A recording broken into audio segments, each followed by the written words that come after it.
Hi, my name is Lee, and my husband and I run the Briar Patch Farm Nursery out in South Berwick.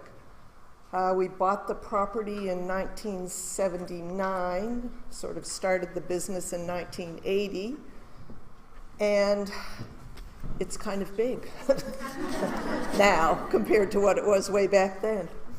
So if you've never been there, please stop by and see us, because the presence on the road is quite small, but there's a lot in the back. So tonight I just brought a few things, some new plants that we have and some things that maybe will add some interest to your garden. So the first one is black snake root, or bug bane is the common name for this, but it's called Actea. The Latin name is Actea, and this one is chocoholic. So, which appeals to me and most of the rest of you maybe if you like chocolate. So it has beautiful bronzy purple foliage. It's fragrant, very fragrant. And the thing that I really like about it is that it blooms late. So it blooms in August, September. Bees and butterflies like it. And I think hummingbirds probably as well. The only thing I will say is that it often recommends that you put it in shade, but I find that here in Nova Scotia our summer isn't quite long enough, so it needs more sun than what you might think. The next one is a type of butterfly weed, a new one called blonde bombshell. Also a great plant for attracting both bees and butterflies, and it is a native plant. I mean, this is a cultivar that was discovered, but it is something that grows naturally here, although the native one is orangey in color. It's very drought tolerant, likes well-drained soil, and is easy to grow. Blooms July to September, basically. The next one is a new salvia called Bumble Berry. Now, there are tons of salvia out there, and I like them all, really, but this is a new one that's a bit more compact, beautiful fuchsia pink flowers with sort of a dark thing at the back there. Again, it's like a bee magnet, and butterflies like it as well. And the other good thing about it, in addition to being fairly long blooming for a perennial, if you deadhead, you often get more blooms coming up on the side. So this is a very new plant. It's a dwarf smoke bush with beautiful purple foliage and those fuzzy, smoky blooms that look sort of like smoke. The normal smoke bush is a really vigorous grower and a big plant, so I'm thinking that this is going to appeal to people who have a small yard or a small garden but want that intense color. This is another perennial that I just sort of discovered last year visiting a garden in Maine. It's a type of perennial geranium, would be a great ground cover, and it blooms, it usually starts in June and will bloom right till frost, which is very unusual for a perennial.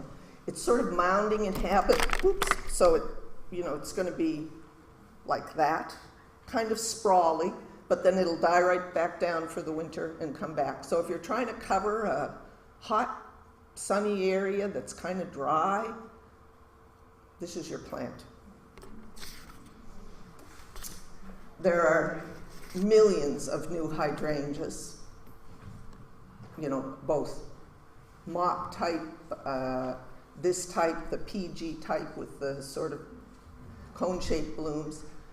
Anyway, this particular one, a lot of our staff really liked, so I included it here.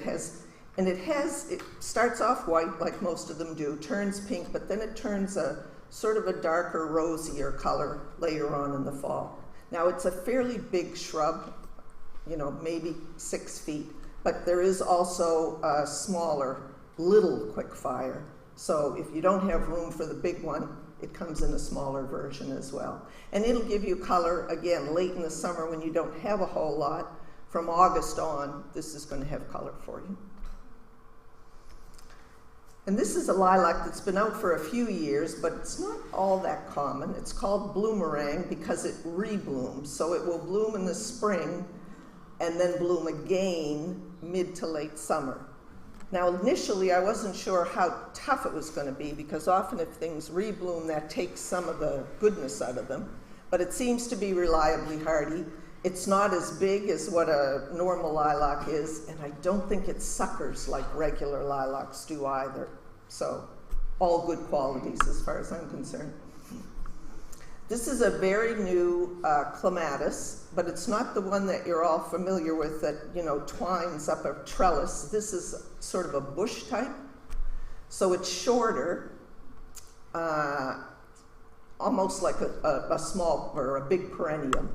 You could plant it so that it would actually twine through other plants, which would give you a really interesting look. And it has that unbelievable blue color that people are always looking for in plants. So for that reason, it should be popular.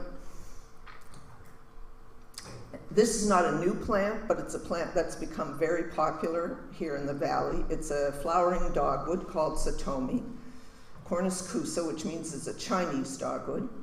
It has pink blooms, and it blooms longer than any tree that I can think of. Usually a month, literally, the blooms stay on it. Then it has fruit, funny looking, almost like strawberry fruit that comes afterwards. You can eat them, but they're not. Kind of an odd consistency, but the birds like them. And then it has beautiful fall color. So it's a tree that really gives you interest for a very long period of time.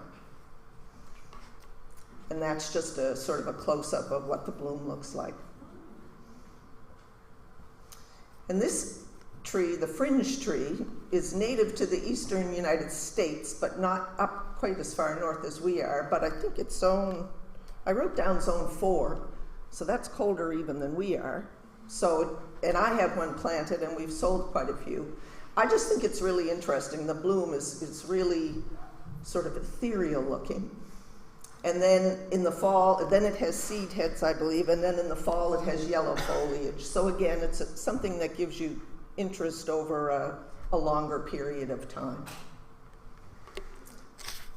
And that's it, just a few new things for you. Anybody have any questions? I'm happy to answer them, or I'd be happy to answer them, you know, afterwards down at the back.